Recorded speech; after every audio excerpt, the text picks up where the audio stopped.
Hi, it's been a few weeks since I've done a video because I've been really busy. I know that's a terrible excuse, but I have.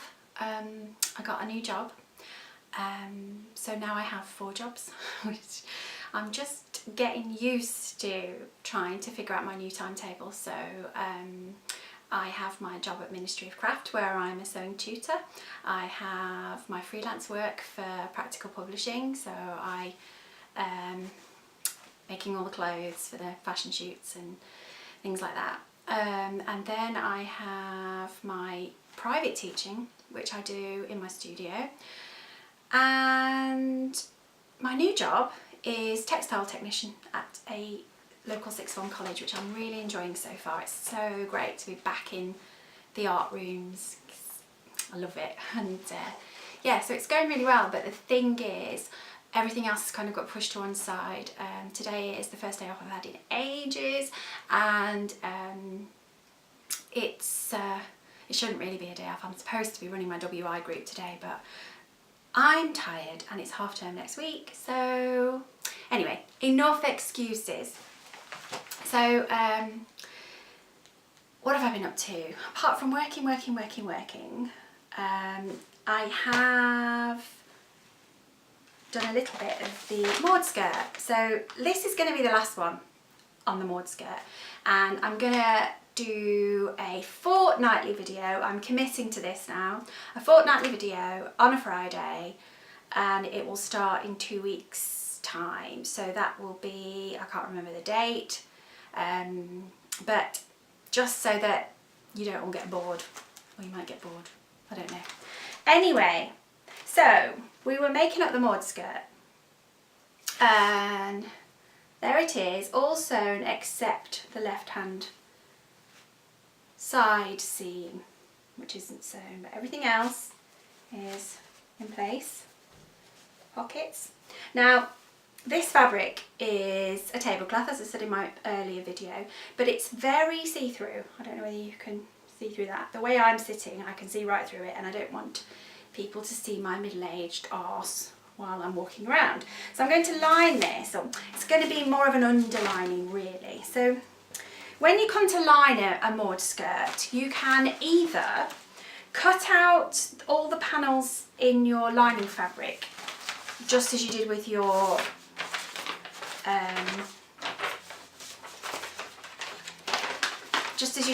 main fabric, and then except for the side panel, what you want to do is fold your pattern pieces so that they're like they would be when the pocket's in, and cut out that panel as one.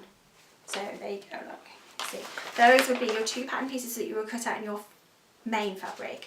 And then if you fold that along the pocket fold line, line it up with the line there, that would be your other panel. Okay, so you would have the outer skirt in your main fabric, and the inner skirt would be a duplicate basically of but in your lining fabric. So you can do it that way, or you can do it the lazy way, which is my way. So what I did was I used this as a tracing. So once I'd made up the front and the back, I traced around them and cut my lining pieces, my underlining pieces, in one piece.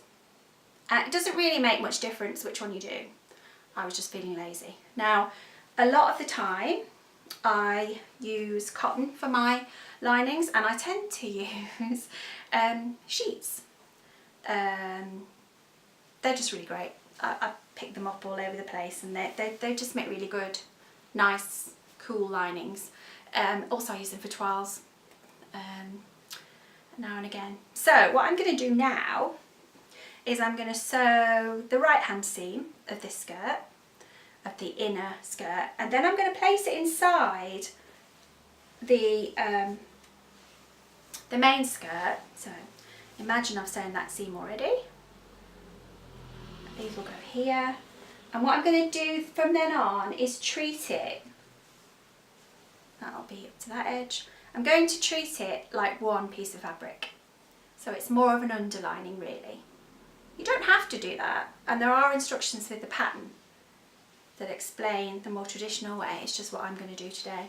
So I'm going to overlock these raw edges, this one and the other one, and then I'm going to add in my zip, which I will add instructions for. You can see that I have deliberately cut my lining about 10 centimetres shorter than my skirt, because I don't want it to flash and show, and I really just want people to not see my bottom. So yep, there we go. So that's that. What else have I got to tell you? Oh yes, me made May. Disaster. I was doing really well. I was wearing clothes I made every day. In fact, today is the first day I'm not wearing something I made. This is a Bowden dress that I got in a sale. I keep meaning to copy this because it is a really nice dress. It's beautifully made, and it's a nice fit, so I think I'm going to copy this dress. But the main problem is that I am significantly fatter than I was last summer. So a lot of my summer me mades just don't fit me anymore. Lots of my skirts, dresses, I just can't get the zip up, which is quite depressing. So that only means I need to make more. So I have actually worn me made every day until today, but even if it was only my knickers actually, which of course I'm not going to share, but they have been repeats, so I didn't want to bore people with repeats. Nothing wrong with repeats, and I'm a bit disappointed in myself really, because every year I do Me Made May and I realise that actually I'm really bad at making separates, and I always make dresses. And if I do make a skirt, I've never got a top to go with it, so that's something I really need to sort out. Having a bit of a debate in my head about that one. So I'm still thinking about that. I'll probably bore you to death on my blog about it at some point. So anyway, that's it for now. I will be back when I have sewn these edges and put the zip in. Okay, bye.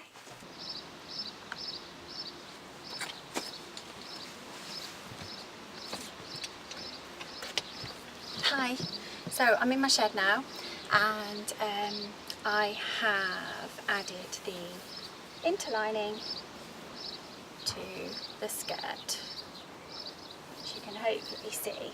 What I've done is, matching up the side seams, I've neatened both edges. Remember, we're now treating this like one piece of fabric, and so I've neatened the side seams ready to put my zip in.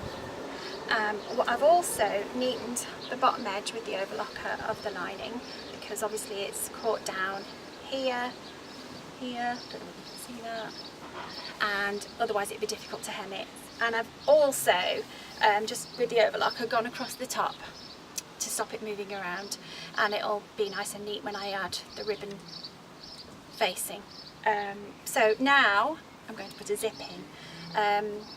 I'm going to show you the way I put a zip in. At Ministry we teach a really lovely way. If you've never put a concealed zip in before, the way we teach at Ministry is really quite nice. It's a bit long-winded, but it works every time, and I've had students who've never put a zip in before and got a perfect zip at the end. So if you want to learn that, you'll have to come to Ministry. But I am quite okay with just whacking a concealed zip in. So I'm going to use my sewing machine, and I'm going to switch the foot to an invisible zipper foot, which has these little grooves on the bottom where the coils of the zip go in. Now, I didn't have one for this machine until recently, and actually this machine's great because you can move the needle. So I could quite easily use an ordinary foot, well, an ordinary zipper foot for putting a zip in, because I can move the needle really close to those coils and it works really well. But the one thing I like about Janome invisible zipper feet is this little tooth here. See that little tooth bit there? It really does help separate the coils better than the invisible zip foot on my Husqvarna. This one works better. So I'm going to use that because it does make a difference. They don't usually come with your sewing machine. You have to buy them, but these are one of the feet that I would say definitely worth buying. So on my machine you just pop it underneath, put it down. Now I've got yellow thread in here. I'm not going to change it because none of this will be seen. I need a zip. Now, I tend to buy my zips in bulk because I go through so many. And I tend to buy long concealed zips because I make mostly dresses, but I never know what I'm going to make and what I'm feeling like making and what I'm going to be needed to make for practical publishing. If they're longer, you can always cut them down. So I'm going to do that now.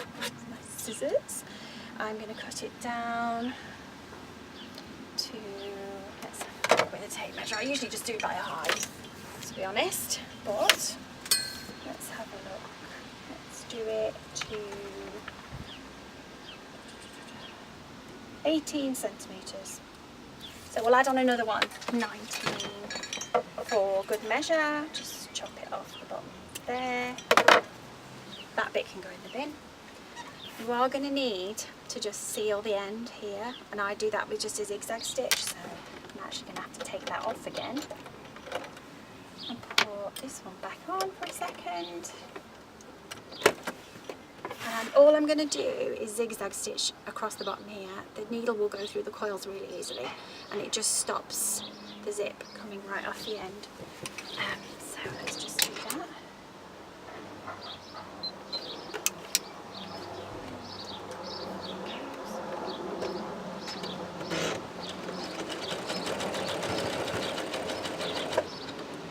If you want to be doubly careful, you can do a reverse.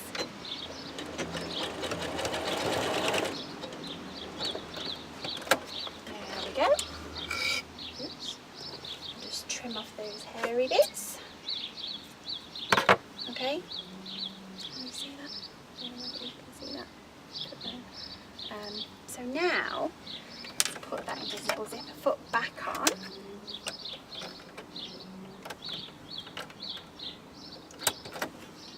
You're going to undo your zip and with right sides together,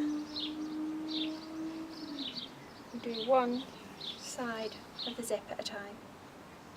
Okay, so what I'm going to do now is I'm going to sew with that, with the coils pulled back. Sometimes if you press the coils back, as long as you don't use too hot an iron, that can really help. But with the coils pulled back, I'm going to sew down to the bottom, reverse when I can't go any further. Okay. So,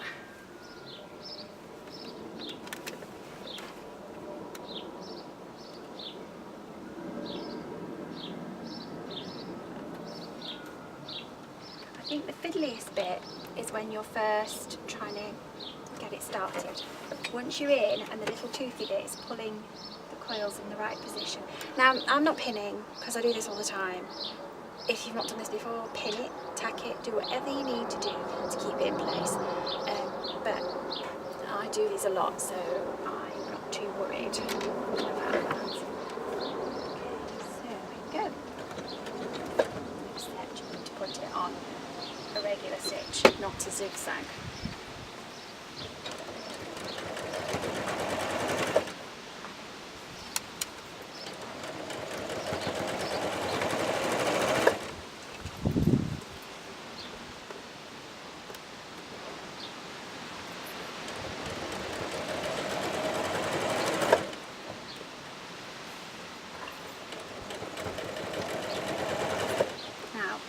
Got to a point where I have to stop, so I'm just going to do a little reverse. That's it. And then take it out. And you can see I've got one side of the zip in. Oops. You can see one side of the zip is in already. Okay. No, I'm trying to look in the reflection to see if you can see that. And then, come back up again. So I'm going to do the same on the other side. So, zip open, right sides together. I'm using the top edge as my guide for the top edge of the tape. And then we're going to sew this one on.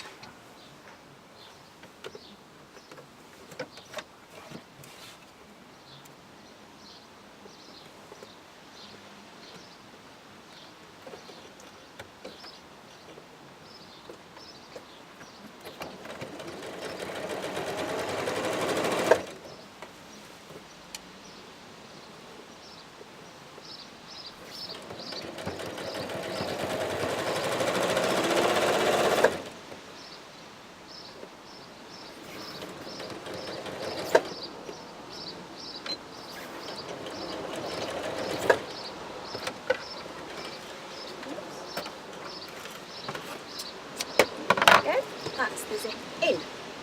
Very simple. And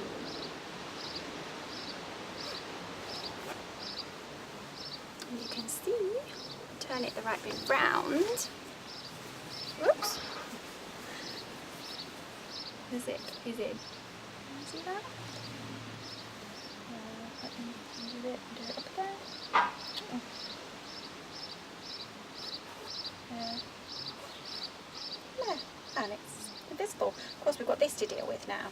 So I'm going to switch to my regular zipper foot, which is this one. I'm going to pop that on. And then finish that seam. So with right sides together,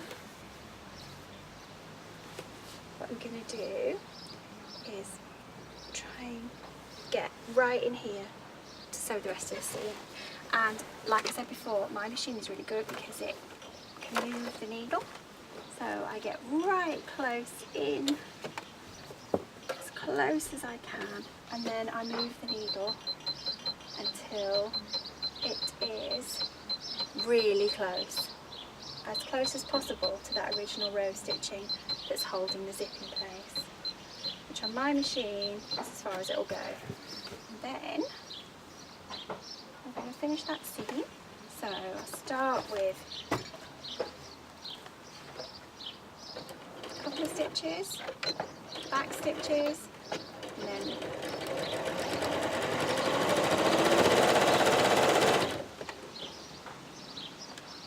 finish the seam. It is quite bulky because you've got to go through the pockets and the interlining.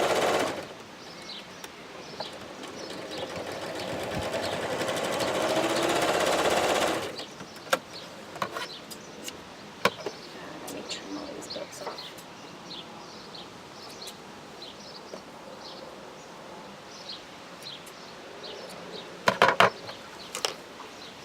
So, on the other side, you can see I've got a finished seam. Need to press with an invisible zip. So that does need pressing all the way down. I've left my iron in the house because our house iron broke, so I've had to steal the shed iron. I need to go and buy a new one this weekend. Right, now to finish off the top of the skirt, you can use bias binding, you can use curved petersham or regular petersham, or you can use grove grain ribbon. Now, I did save myself some ribbon to use with this, but I can't find it, so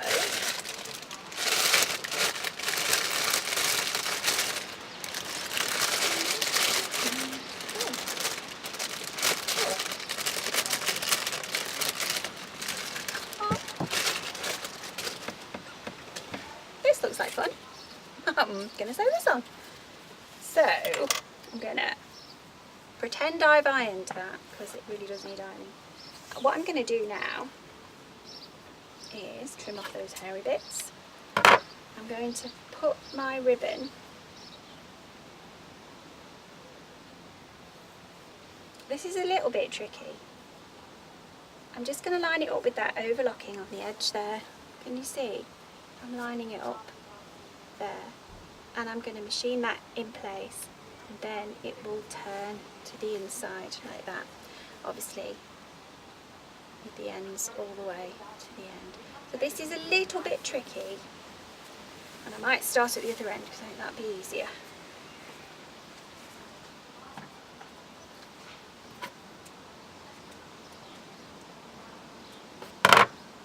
But I hope you can see what I'm doing.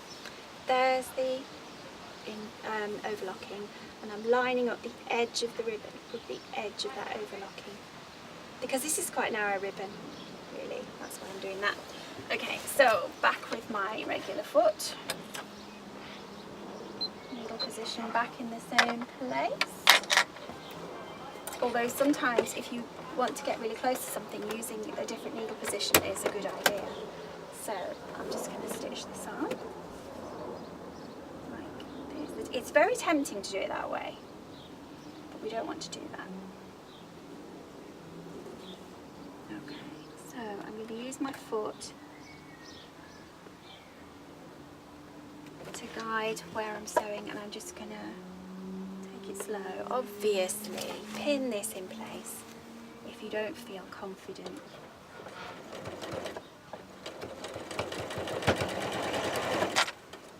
I'm just holding it down and sewing as close to the edge as I can.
We've got the ribbon along the top, and that folds to the inside like this. Obviously it needs a good press, and we can catch that down with a couple of hand stitches in there, the edge. Hold it over, and what I will do when I've pressed it is I will just hold it down at each seam. Just do a couple of stitches, stitch in the ditch in that seam there to hold it in place. I'll add some photos of this because I'm not sure you're getting a really good view. So that is, apart from pressing and stitching in the ditch to hold it in place, is finished. And I will show lots of photos because obviously this is not how it should be, because that's tucked on the inside. It's like that. And the only thing left to do is the hem. So I'm going to switch my camera off now, finish the hem, then I'll take some photos to add to it. Actually, before I switch my camera off, shall I tell you what I'm also making at the moment? What have I got over here? As I said earlier, I've got no summer dresses, so I am making a summer dress in two fabrics. Yes, I'm making a, this is already cut out. No, that's scrap. Scrap. Oh, you can see here I have cut out two dresses. I've used my basic block princess seamed block, and I'm making, so the bodices will be the same. So the brown fabric is actually a vintage sheet, and I just think it'll make a really nice summer dress. The skirt is going to be very full with pleats at the side, so it's a circle skirt that's made up of panels and then with extra pleats in, because I love a big skirt, and with it being a sheet there was just tons of fabric. The other dress I'm going to make, I'm going to try and get these done today, is with this lovely fabric. I didn't even know if you could see that before. There you go. This lovely fabric, which is a Macawa print that I got from the textile centre on eBay, who were very good. It's just a lovely cotton print, and actually one of the summer dresses I was complaining about this morning I couldn't get on, very similar print. So with this one I'm thinking of piping the princess seams, and this one will have a simple gathered skirt. So yeah, so I should have some summer dresses, which means it'll rain, of course. So yeah, that's that. I'll add photos, etc. and hopefully that all made sense. Remember, if you do buy the Maude pattern, it comes with detailed instructions and diagrams, and I'm always here to answer any questions. So there you go. Any questions, leave them below. Anything you want to say, tell me. And until Friday, the whatever it will be, when my next video